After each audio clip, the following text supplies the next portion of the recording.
abamarayika bahora bagushima bama baririmba bavuga ko wewe wera abamarayika bahora bagushima bama baririmba bavuga ko wewe wera urabereye mwami urakwiriye Yesu nta usa nawe kw'isi no mw'ijuru urabereye mwami urakwiriye nta usa nawe mwami kw'isi no mw'ijuru.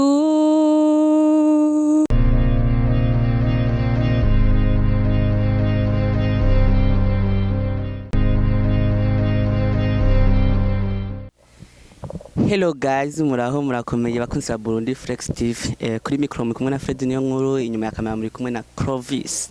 So no munsi twatembereye groupe biblique Sound of Glory. Barabikora neza cyane, twarumvise indimbo zabo tuvuga ati kuko turi abatananirwa tuvuga ati reka tubegere tubabaze. So turi kumwe n'abagize iyo groupe. Ubwa mbere kabi presente kwanza, reka duhere mu kuboko kw'iburyo. Mwitwa bande? Jewe nitwa Baleki Balaki, hama nk'abasanzwe n'umusecrétaire w'umugwi. Hama nawe witwa gute? Irakiza Joseline, nk'abasanzwe n'umucoordinatrice. Namwe? Nitwa Nsabimana Filime, nk'abasanzwe ndi coordinateur wa groupe Sound of Glory. Hama namwe? Nitwa Irishura Giovanni, nk'abasanzwe ndi umuconseil wa groupe Sound of Glory. Guys, murumva ko ibintu bimeze neza cyane, bose mwumvise amazina yabo n'amazina akaze cyane. So kubera iki mwiyumviriye ku create iyi groupe? Donc iyi number Sound of Glory, mukora ibiki n'ibiki, nishira hamwe, dushaka mudusigurire neza. Murakoze kumpa ijambo. Jewe nkuko nababwiye kuri umucoordinatrice wa groupe Sound of Glory. Groupe Sound of Glory ntiducuruza, turaririmba, dukora igikorwa cyo kuririmbira Imana mu buryo bwa louange et adoration mu ishengero ryitwa UEPEBU Union de l'Église Pentecôte mu Burundi, muri mu Kanyosha ku Musufe. Siège cyangwa ni shengero cyangwa ni rikuru cyangwa ni ritoya? Murakoze kwico kibazo ciza mumbajije. Ishengero UEPEBU ifise amashengero hose mu gihugu, mu ntara no kuvuga mu ntara zose, ariko kuri mission yacu ya Bujumbura ni mission nkuru iriko icicaro gikuru cy'umuvyeyi w'ishengero. Guys, batubwiye ko baririmba neza cyane, rero nje sinavyemeye, ndashaka ko mubicisha ku mayange muturirimbire nk'akaririmba kugira twumve, kugira tubandanye turyohewe ikiganiro cyacu. Mwamukoze ni gute mwiyumviriye kuja hamwe kugira mushinge uyu mugo kuhimbaza Imana nka secrétaire w'i groupe? Bon, twari dusanzwe turirimba nyene mw'ishengero, hama umufondateur acara tubwira, araza aratwegeranya aratubwira ati mbona umengo twogira ikintu gishasha tukongereza inguvu kuzo twari dusanzwe dukoresha, and then turavugana n'abandi turavuga ati birakunda, turashobora kongereza inguvu.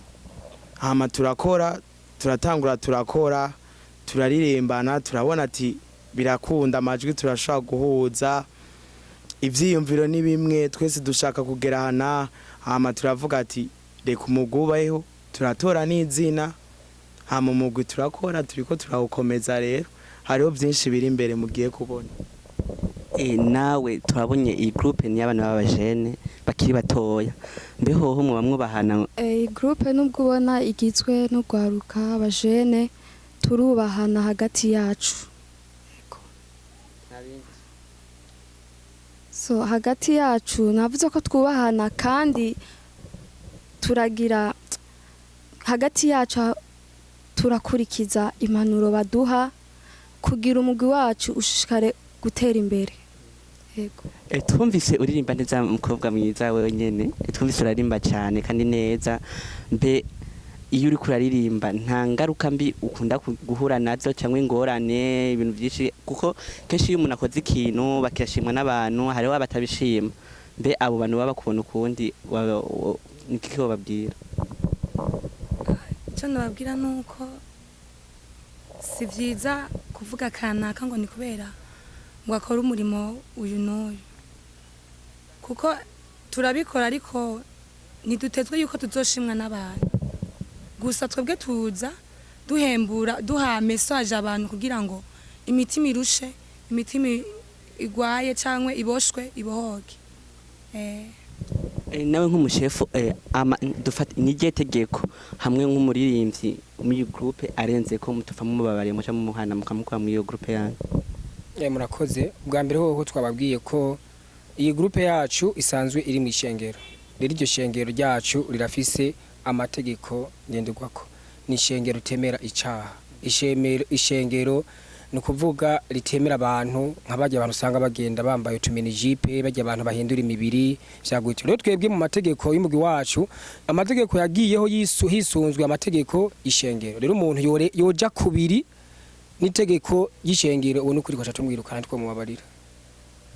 Dufate n'ubu haje umuntu yahora ari mu ngesombi avuga ati je ndashaka ko nza kuruhukira mu iryo shengero ryanyu kandi ndashaka ko ninjira mu iyo groupe, ariko akaba yarihinduye umubiri. Mbe nkamwe nk'umushefu nivye kintu mwokora? Murakoze cyane. Twebwe twababwiye ko ishengero ryacu n'unandi rw'ishengero nukuvuga ko donc ni ishengero rigizwe n'abantu benshi, anabo bakora ivyo barimo imboregwa, basambanyi ndetse n'abatihinduye imibiri gusa. Twebwe umuntu yihinduye umubiri akigomba kwifatanya natwe. Nukuri Yesu Kristo umwami twizeye dukwirikira yaje mu isi aje kugira iki? Aje kuraba abanyavyaha, aje kurondera icazimiro n'uwo nyene. Twebwe nukuri n'ubu ushaka kwifatanya natwe ariko araturaba ariko aratwumviriza muri kano kanya turamuhaye ikaze. Nawe bayihinduye umubiri, Imana mushobora vyose ntiraba uwo mubiri we yahinduye era mu mutima wiwe. Nivye bikorwa muko murategura mwino groupe yanyu uburyo abantu bazoshima bavuga ati ego twaraba mwarakoze nivyi? Ibikorwa turiko turategura, turi mu nteguro yo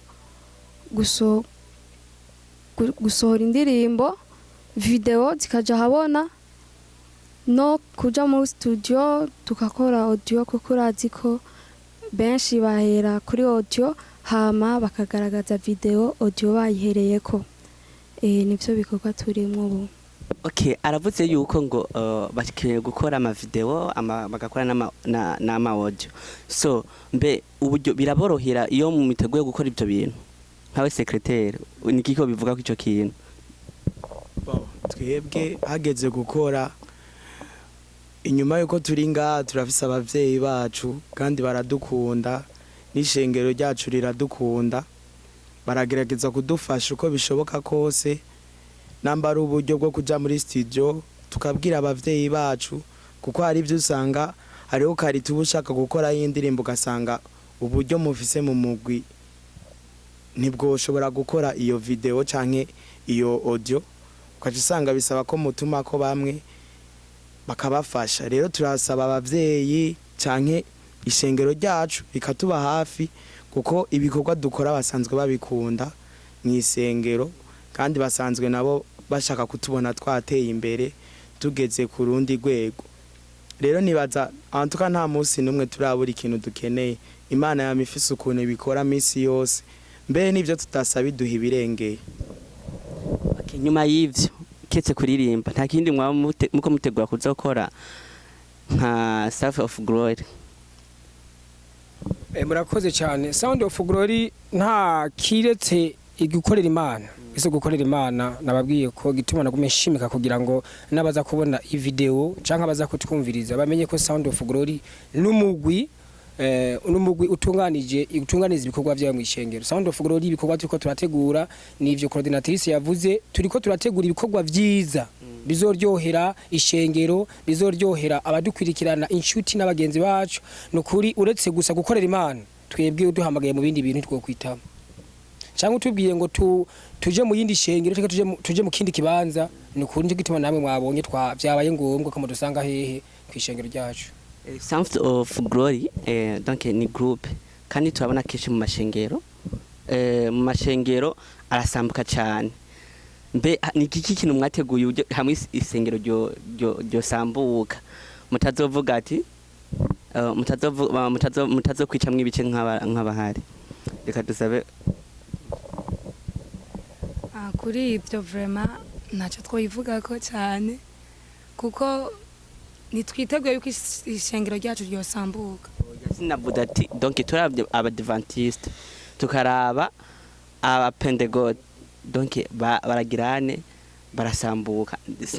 Sindiko ndabivuga ati hamwe ngo yosambuka oya mvuga ati hamwe byoshika nico kintu Jecho kibazo ndashaka kikwishura.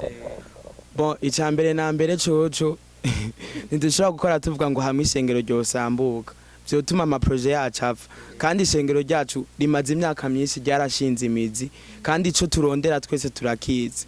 Si ntituviza ibi bintu byo kwisi ngo turondere kuba populaire canke ikintu kiri important cyane dukeneye nukuzobona ijuru nta kindi nico kintu gikuru.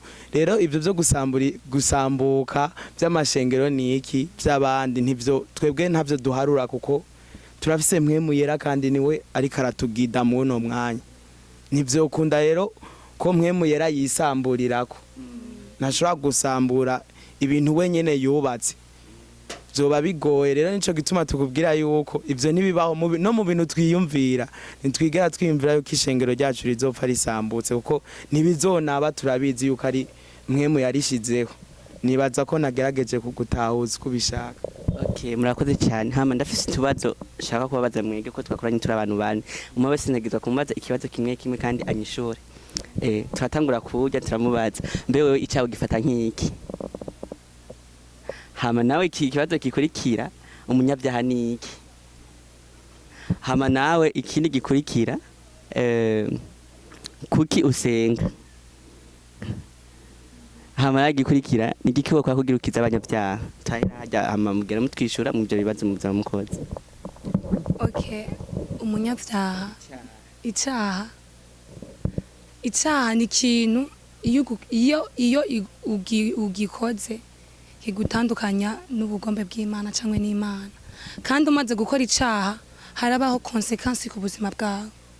Ubuzima bwawe burahinduka n'ibindi byinshi nyene. Murakoze. Murakoze mwavuze ngo icyaha umunyabyaha. Umunyabyaha ni iki? Umunyabyaha no kuvuga n'uwo muntu nyene akora ivyo bintu mu konsuye wacu yagiye kuvuga n'umuntu akora ibinyuranye n'ivy'Imana idashaka. Umunyabyaha mu ijambo rimwe n'umuntu atarakira Yesu Kristo nk'umwami n'umukiza wiwe mu bugingo bwiwe. No kuvuga ivyo akora byose biba ari gifungo. Ivyo akora byose ntabaza imbere ntabaza inyuma.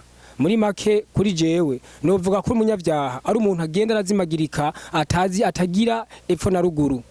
Murakoze.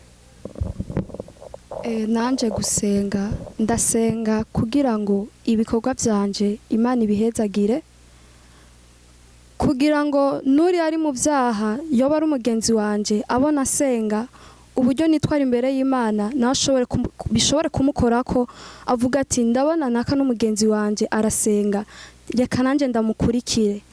Kandi ndasenga kugira ngo Imana ishishikare kubana nanje kandi izompe ijuru izomperezo ryiza. Namusi urasenga cyangwa ukigisha umuntu hama ukigisha ko gutukana ari bibi ariko agaca kubona ko kuri kuratukana. Mbe munyuma yico ni kiye kintu cyumusigurira? Ivyo bibaho kandi turabantu turategwa. Ndashobora kubwira ati ikintu cyo gutukana ni kibi ariko nanje ugasanga ibi birangoye cya kintu nakubwira ndagikoze. So impanuro no muha byashitse nkamuhanura ati ni gutukana ni bibi ntacaraba ko nanje nabikoze ahubwo nawe asengere kugira ngo nanje ivyo byo gutukana ndabihebe.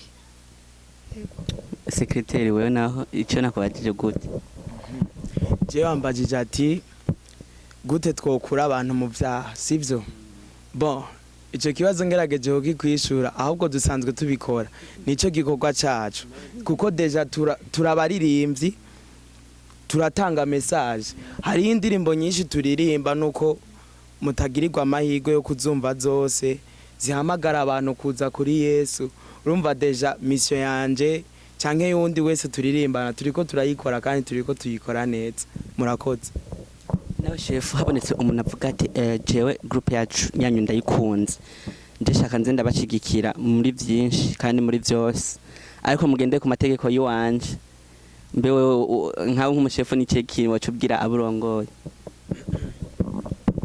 murakoze ni kibazo ciza cyane kibazo uti mbega habonetse umugwiza tunga naho utagitoboye canke uwundi muntu afise uburyo akavuga ati ndabatware canke mutuze murandirimbira oya twebwe mu ruhande rwacu umusekreteri wacu n'umuntu mwiza cyane ngira wagiye uravyumva ni umuntu koko azi vy'akaranga mutima vy'umugwi wacu ni umuntu yamaze gushikama mu vy'Imana ni kwitwebwe umuntu baramaze kubaho baza batubwira bati groupe Sound of Kuri muririmba neza twaravyumvise muririmbo urabereye twaravyumvise muririmba inkomezi tugomba tuze tubagire abantu bashaka kudufasha oya twovyemera kuko twega amategeko yacu y'ishengero ntavyemera bitaye ko turabapane koti twega ibikorwa twemereye gukora ni ibikorwa vy'Imana guhimbaza Imana hehe mwishengero rya UEPEBU byumvikana rero ngo uwo muntu agomba kuza kudushigikira abanje kutujana kubiri n'amategeko y'ishengero uwo nuko tumuhamagaye uwo ntitumusavye ahubwo azarabi vyaca birabire na kure kugira ngo ntazo ave bidutera kugira iki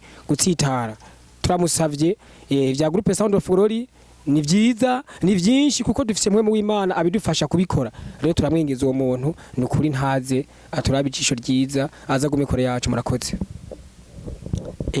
tubandanya n'ibibazo byacu dusaba abakunzi ba Burundi Flex TV kugira subscribe comment and share kugira ibikorwa byacu bitera imbere kandi ni groupe yacu turi kumwe kugira imenyekane henshi hama ikibazo gikurikira niki be ni kuki abantu benshi bitwa ngo nabakizwa ariko bakora ibyaha binyegeje mubwe mwino shengero ryanyu wanyu byo bavyemewe cyangwa ho hariho ababikora baba binyegeza cyane haco muba mubiziko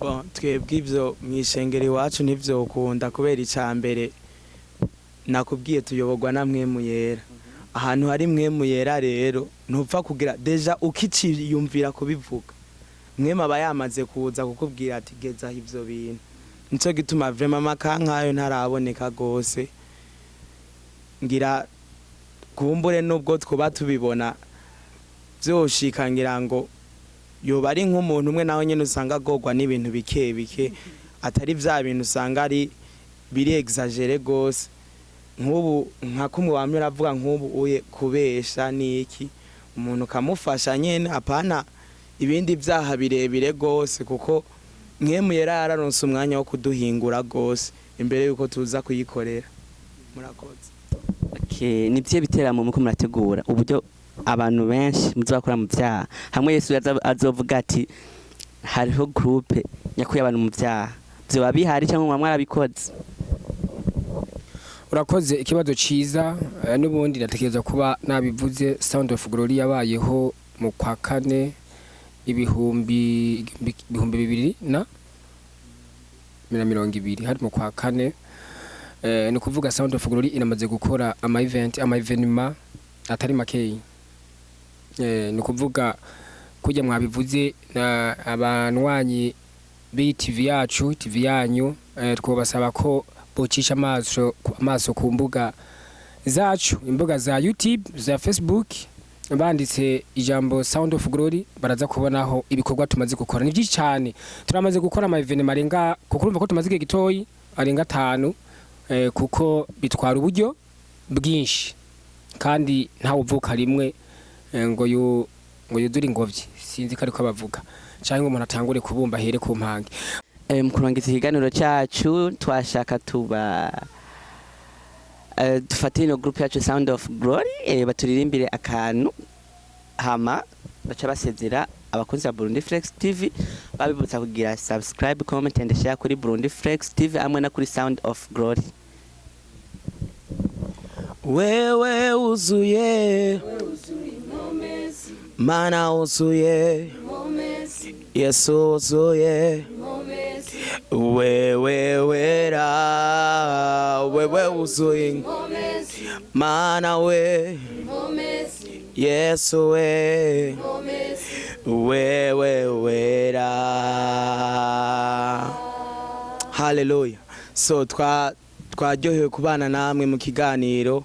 Rero turabasavye mwebwe mukurikirana channel ya Buja Flex TV, Burundi Flex TV, kugira subscribe hamwe no kugira comment na share no kuri page ya Sound of Glory. Ibikurikira muca mubibona, hari kindirimbo, turakeneye like zanyu, turakeneye comment zanyu, mukomeze kuduteza imbere. Murakoze cyane.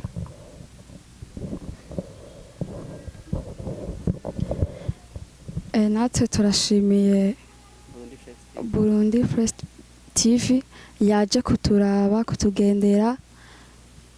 Yesu abahezagire n'abariko baratwumviriza, mwakoze kutwumviriza, Imana ibahe umugisha. Murakoze, twagomba dufate kano kanya keza ubwa mbere ho tubashimire by'imva mutima kwa mwafasha kanya kanyu mukaza kugira ngo mushobore gufata n'umwanya tuganira tuvugana bijanye n'umugwi ndetse no kugira ngo abakurikirana ino video ino TV online kugira ngo bashobore kugira ico bakoze kuri channel ya Sound of Glory, bagire comment, share na like n'ibindi na partage. Yesu abaho umugisha. Hama natwe turabashimiye kuri uno mwanya mwaduhaye. Turabashimiye TV, turashimiye TV yabanye natwe. Hama tubibutsa kuja kuri channel yacu Sound of Glory. Murakoze. Bakunzi ba Burundi Flex TV, ikiganiro cyacu gireye ngaha. Ciao ciao.